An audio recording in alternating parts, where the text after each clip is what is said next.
आज ହେଉଛି ପବିତ୍ର ସାବିତ୍ରୀ ବ୍ରତ। ସ୍ୱାମୀଙ୍କ ଦୀର୍ଘାୟୁ କାମନା କରି ପୂଜା କରିଛନ୍ତି ବିବାହିତ ମହିଳା। ସଧବା ନାରୀଙ୍କ ପାଇଁ ଏହି ବ୍ରତ ବେଶ୍ ମହତ୍ୱପୂର୍ଣ୍ଣ ଅଟେ। ସାରା ଜୀବନ ଅଖଣ୍ଡ ସୌଭାଗ୍ୟବତୀ ହେବାକୁ ମହିଳାମାନେ ଏହି ବ୍ରତ କରନ୍ତି। ଜ୍ୟେଷ୍ଠ ମାସ ଅମାବାସ୍ୟା ତିଥିରେ ଏହି ବ୍ରତ ପାଳନ କରାଯାଇଥାଏ। ଓଡ଼ିଶା ବାହାରେ ଏହାକୁ ବଟ ସାବିତ୍ରୀ ମଧ୍ୟ କୁହାଯାଇଥାଏ, କାରଣ ଏହି ବ୍ରତରେ ବରଗଛକୁ ପୂଜା କରାଯାଏ। ନୂଆ ଶାଢ଼ୀ, ଶଙ୍ଖା, ସିନ୍ଦୁର ଏବଂ ବିଭିନ୍ନ ପ୍ରକାର ଫଳରେ ସାବିତ୍ରୀ ବ୍ରତ କରିଥାନ୍ତି ମହିଳା। ଏହି ପୂଜାରେ ଆରାଧ୍ୟ ଦେବୀ ହେଉଛନ୍ତି ମା ସାବିତ୍ରୀ। ଦେବୀ ସାବିତ୍ରୀଙ୍କ ପ୍ରତି ଆଶୀର୍ବାଦ କରୁଣା କିପରି ସତ୍ୟବାନଙ୍କୁ ମୃତ୍ୟୁ କବଳରୁ ଫେରାଇ ଆଣିଥିଲା, ତାହାକୁ ଆଧାର କରି ପ୍ରତିବର୍ଷ ସାବିତ୍ରୀ ବ୍ରତ ପାଳନ କରାଯାଇଥାଏ। ତେବେ ଆଜି ସାବିତ୍ରୀ ବ୍ରତ ଉପଲକ୍ଷେ ଓଡ଼ିଶାର ପୁରପଲ୍ଲୀ ସବୁଆଡ଼େ ସଧବା ନାରୀମାନେ ସ୍ୱାମୀଙ୍କର ଦୀର୍ଘାୟୁ ପାଇଁ ସାବିତ୍ରୀ ବ୍ରତ କରିଛନ୍ତି। ସକାଳ ପ୍ରହରୁ ବିଭିନ୍ନ ଦେବାଳୟରେ ଲାଗିଛି ଭକ୍ତଙ୍କ ଭିଡ଼। ଏପରିକି ଭୁବନେଶ୍ୱର ସ୍ଥିତ ଭୁବନେଶ୍ୱରୀ ମନ୍ଦିରରେ ମହିଳାମାନେ ହାତରେ ପୂଜା ସାମଗ୍ରୀ ଧରି ସ୍ୱାମୀଙ୍କ ଦୀର୍ଘାୟୁ ପାଇଁ ମାଙ୍କର ପୂଜା ଅର୍ଚ୍ଚନା କରିଛନ୍ତି। ଏଇଟା ମୋର ପ୍ରଥମ ସାବିତ୍ରୀ। ମୁଁ ମୋ ମାଙ୍କ ସହିତ ଆସିଛି ମନ୍ଦିରକୁ ପୂଜା କରିବାକୁ। ଆଉ ଆଜି ମୋର ଫାଷ୍ଟିଂ ବି ଅଛି। ତ ଖାଇବା ବି ଯାହା ଫଳ ଆଉ ଯାହା ଶାଗୁ ଏସବୁ ଜିନିଷ ଖାଇବାର ଅଛି। ସ୍ୱାମୀମାନଙ୍କ ମଙ୍ଗଳ ପାଇଁ ଯାହା ମୁଁ ଶୁଣିଛି ଛୋଟବେଳୁ, ତାଙ୍କ ପାଇଁ କି କରାଯାଏ ବ୍ରତଟା। 21 ପ୍ରକାର ଫଳ, ସବୁ ଫୁଲ ଆସିଛି, ଦୀପ ଆସିଛି, ଏସବୁ ଜିନିଷ ଆସିଛି ପୂଜା ପାଇଁକି। ଆଉ ଶଙ୍ଖା ଆସିଛି, ସିନ୍ଦୁର ଆସିଛି। ସାବିତ୍ରୀ ନିଜର ସ୍ୱାମୀକି ବଞ୍ଚାଇବା ପାଇଁ ତାଙ୍କ ସହିତ ଏଥିରୁ ଆଗରୁ ଜାଣିଥିଲେ ଯେ କେଉଁ ଦିନ ତାଙ୍କର ମାନେ ସିଏ ଜନ୍ମ ଆସିବେ ତାଙ୍କ ପାଖକୁ ବା ମୃତ୍ୟୁ ହେବ। ସେଥିପାଇଁ ସାବିତ୍ରୀ ତାଙ୍କ ସହିତ କାଠ ଆଣିବାକୁ ଯାଇଥିଲେ। ଯେତେବେଳେ ତାଙ୍କ ସ୍ୱାମୀ କାଠ ଆଣିବା ପାଇଁ ଗଲେ ସେ ଯାଇଥିଲେ। ତାଙ୍କର ସ୍ୱାମୀ ଶ୍ୱଶୁର ଶାଶୁ ଦୁଇ ଜଣ ଅନ୍ଧ ଥିଲେ, ତେଣୁ ବହୁତ ମାନେ ଚାଲାକର ସହିତ ସାବିତ୍ରୀ ଗୋଟିଏ ଗୋଟିଏ ଫେଜ୍କୁ ମାନେ ଅତିକ୍ରମ କରିଥିଲେ।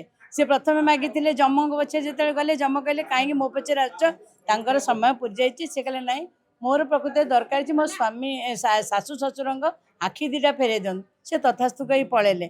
ଏମିତି ଗୋଟିଏ ଗୋଟିଏ କହିକି ଲାଷ୍ଟକୁ ଦେଖିଲେ ଯେ ତାଙ୍କର ନିଜର ଯାହା କାମନାଟା ପୂର୍ଣ୍ଣ ହେଇପାରୁନି, ତା ସ୍ୱାମୀକି ଫେରାଇବାଟା ତାଙ୍କର କାମନା। ତାଙ୍କ ସ୍ୱାମୀ ଚାଲିଗଲେଣି। ସେଠୁ ସିଏ କହିଲେ ହଉ, ମୋର ତ ଆଉ କିଛି ନା, ତୁ ଆଉ କ'ଣ ମାଗୁଛୁ ନା ମୋର ଶତପୁତ୍ର ହୁଅନ୍ତୁ। ସେତେବେଳେ ଯମରାଜ ହଠାତ୍ କିଛି ଚିନ୍ତା କରିପାରିନଥିଲେ, ତଥାସ୍ତୁ କହିଥିଲେ। କିନ୍ତୁ ଶତପୁତ୍ର କେମିତି ହେବ? ସାବିତ୍ରୀ କହିଲେ ମୋର ଶତପୁତ୍ର କେମିତି ହେବ? ମୁଁ ଯଦି ମୋ ସ୍ୱାମୀ ଚାଲିଗଲେ ମୁଁ ଶତପୁତ୍ର ଜନ୍ମ କରିବି, ଲୋକ ମୋତେ କ'ଣ କହିବେ? ମୁଁ ତ ପ୍ରକୃତରେ ସତୀତ୍ୱ ମୋର ରହିବନି। ତେଣୁ ମୋତେ ସେଠୁ ଯମରାଜ ଆଶ୍ଚର୍ଯ୍ୟ କଲେ, କହିଲେ ମୁଁ କ'ଣ କରିଦେଲି? ସେୟା ଭାବିକି ଯମରାଜ ପୁଣି ସାବିତ୍ରୀଙ୍କୁ ତାଙ୍କ ସ୍ୱାମୀ ସତ୍ୟବାନଙ୍କୁ ଫେରାଇ ଦେଇଥିଲେ। ସେଇ ଦିନଠାରୁ ପ୍ରତ୍ୟେକ ସ୍ତ୍ରୀ, ସଧବା ସ୍ତ୍ରୀ ନିଜର ସ୍ୱାମୀର କିନ୍ତୁ ଦୀର୍ଘ ଜୀବନ କାମନା କରିବେ ବା ତାଙ୍କର ପରିବାର ମଙ୍ଗଳ ହେବ, ସେଥିପାଇଁ କି ସାବିତ୍ରୀ ବ୍ରତ ପାଳନ କରନ୍ତି। ଧର୍ମ ଆଉ ବିଜ୍ଞାନ ସବୁ ଅଙ୍ଗାଅଙ୍ଗୀ ଭାବେ ଜଡ଼ିତ। ସାବିତ୍ରୀ ସତ୍ୟବାନର ପ୍ରକୃତରେ ଆମେ ଯେତେବେଳେ ଆମେ ସମସ୍ତେ ବହିରେ ପଢ଼ିଛୁ, ଶୁଣିଛୁ। ସେତେବେଳେ ଯେଉଁ ସାବିତ୍ରୀ ଜଙ୍ଗଲରେ ଯେତେବେଳେ ତାଙ୍କ ସ୍ୱାମୀ ସତ୍ୟବାନ କାଠ ଆଣୁଥିଲେ, ପଡ଼ିଗଲେ, ତାଙ୍କର ଦୀର୍ଘାୟୁ କାମନା କରି ଯମରାଜଙ୍କ ପାଖରେ ସେ କାମନା କରିଥିଲେ। କିନ୍ତୁ ଆଜିକାଲିକା ଯେଉଁ ପୁରୁଣା ସମାଜ ଆଉ ଆଧୁନିକ ସମାଜ ଭିତରେ କେଉଁଠି ନା କେଉଁଠି ସତ୍ୟବାନ ସାବିତ୍ରୀର ଯେଉଁ ମାହାତ୍ମ୍ୟର ଯେଉଁ କାହାଣୀଟାକୁ ଅଲଗା ପ୍ରକାର ମୋଡ଼ରେ ନେଲେଣି। ଯେମିତିକି ଆପଣମାନେ ଜାଣିଥିବେ, ବଜାର ଦରରେ କାଲି ଯେତେବେଳେ ମାର୍କେଟକୁ ଯାଇଥିଲି, ବଜାରକୁ ଫଳ ଦର ପୁରା ଆକାଶ ଛୁଆଁ। ଆପଣ ନିଜେ କୁହନ୍ତୁ, ଯିଏ ଗୋଟେ ଗରିବ ଦିନକୁ 2 ମୁଠା ଖାଇବାକୁ ଯିଏ କଷ୍ଟକର ହେଉଛି, ସେ କେଉଁଭଳି ଭାବରେ ଫଳ ଆଣିବ, ଶାଢ଼ୀ ଆଣିବ, ତା ସାବିତ୍ରୀକୁ ସନ୍ତୁଷ୍ଟ କରିବ, ପୂଜା କରିବ। ତ ସମସ୍ତ ସତ୍ୟବାନ ଆଉ ସାବିତ୍ରୀମାନଙ୍କୁ ଅନୁରୋଧ, ଆମେ ସବୁବେଳେ ଅଳ୍ପକେ ସନ୍ତୁଷ୍ଟ ହେବା। ସତ୍ୟବାନ ସାବିତ୍ରୀର ମାହାତ୍ମ୍ୟ ହେଲା ଶଙ୍ଖା ଆଉ ସିନ୍ଦୁର। ସେ ପୁଣି ଶଙ୍ଖା ସିନ୍ଦୁର ସାଇଣ୍ଟିଫିକ୍ ରିଜିନ୍ ଅନୁସାରେ ଆମେ ଯଦି ସଧବା ନାରୀ ଗୋଟେ ସିନ୍ଦୁର ଲଗାଏ ସେଥିରେ, ତାହେଲେ ସେ ଗୋଟେ ସୁସ୍ଥ ସବଳ ସୁନ୍ଦର ସନ୍ତାନ ମା ହେବାର ଲାଭ ପାଇଥାଏ। କାରଣ ବୈଜ୍ଞାନିକ ସମ୍ବନ୍ଧରେ ସେଇ ଜାଗାରେ ରିପ୍ରଡକ୍ଟିଭ୍ ଆମର ଯେଉଁ ପ୍ରଜନନ ଅଙ୍ଗର ବିନ୍ଦୁମାନ ଥାଏ, ସେଗୁଡ଼ାକ ଆକ୍ଟିଭେଟ୍ ହୋଇଥାଏ। ସେଇଭଳି ଚୁଡ଼ି, ଶଙ୍ଖା, ଆମର ଝୁଣ୍ଟିଆ, ବୈଜ୍ଞାନିକ ସମ୍ବନ୍ଧୀୟ ସେଇ ଜିନିଷ ଗୁଡ଼ିକ ଥାଏ, ଯେଉଁଟାକି ଆମେ ସଧବା ନାରୀକି କହିଥାନ୍ତୁ ପିନ୍ଧିବା ପାଇଁ।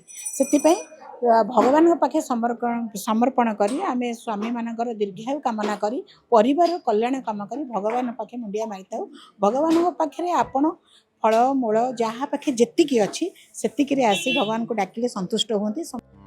ଭୁବନେଶ୍ୱରରୁ ଭିଡ଼ିଓ ଜର୍ଣ୍ଣାଲିଷ୍ଟ ଗୋବିନ୍ଦ ଜେନାଙ୍କ ସହ ଚିରଞ୍ଜୀବ ସେଠୀଙ୍କ ରିପୋର୍ଟ, ଖବର ଓଡ଼ିଶା।